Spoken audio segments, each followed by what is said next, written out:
vez que hemos aprendido cómo sumar vectores paralelos, vamos a abordar la temática de vectores no paralelos. ¿Cómo se puede sumar dos vectores que no sean paralelos? Existen tres métodos diferentes para poder realizarlo. El primer método, que es muy conocido y es el que más se utiliza, es el método del paralelogramo. ¿En qué consiste este método? Este método consiste en poder trazar líneas paralelas a los vectores, tanto el vector 1 como el vector 2, y el punto en donde estas proyecciones se chocan o interceden, unido al punto de origen de ambos vectores, es el vector resultante, que sería la sumatoria de ambos vectores. Para ello podemos realizarlo y revisar esta temática mediante un ejemplo. Planteamos entonces vector A y vector B. Vamos a hacer uso del plano cartesiano para desarrollar este ejemplo. Trazamos desde el origen del plano cartesiano el primer vector, que sería el vector A, y luego desde igualmente el origen del plano cartesiano el vector B. Una vez que hemos trazado ambos vectores, vamos a trazar las líneas paralelas a cada uno de ellos. Vector A, la línea paralela al final del segundo vector, es decir, en el punto en donde se encuentra la flecha o sajita del último vector. En mi caso, vector B. Trazamos una línea paralela y luego una línea paralela al segundo vector, es decir, al que se lo va a sumar, vector B. Como ustedes pueden apreciar en la imagen, llega un punto en donde las dos paralelas se han intersecado o han cortado. Este punto, unido al origen del plano cartesiano y al origen de los dos vectores, sería el vector resultante. ¿Pero a qué llamamos vector resultante? El vector resultante es aquel resultado de la operación, en nuestro caso, de la sumatoria. Vector resultante sería igual a la sumatoria del vector A más el vector B. Como segundo método utilizado tenemos también el método del triángulo. ¿En qué consiste este método del triángulo?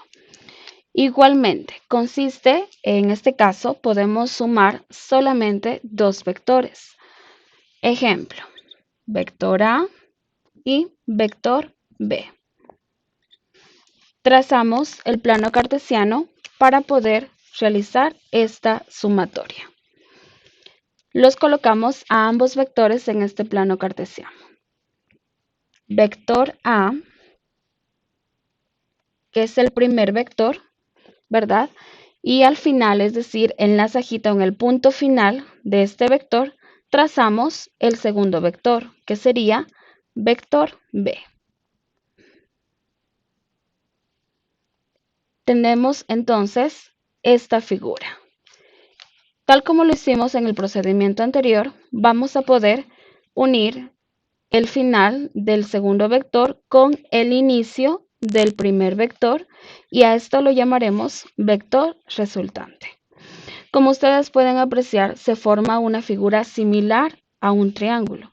Por eso es que se lo llama a este método, método del triángulo. Y como último procedimiento utilizado para la suma de vectores tenemos el método del polígono. Este método es muy similar al método del triángulo, pero la diferencia es que en el método del polígono podemos sumar más de dos vectores. Podrían ser 3, 4, 5, 6, etc. Se lo utiliza de la misma manera. Vector A, vector B, vector C. Para el ejemplo planteamos tres vectores diferentes. Colocamos igualmente el plano cartesiano y el primer vector va a ser o va a coincidir su origen con el origen del plano cartesiano. En nuestro ejemplo, el vector A. Lo dibujamos Y a continuación de este vector, es decir, consecuentemente, vamos a ir colocando los siguientes vectores. El siguiente vector es b, por ende, lo colocamos aquí. A continuación, el siguiente vector, que sería el vector c.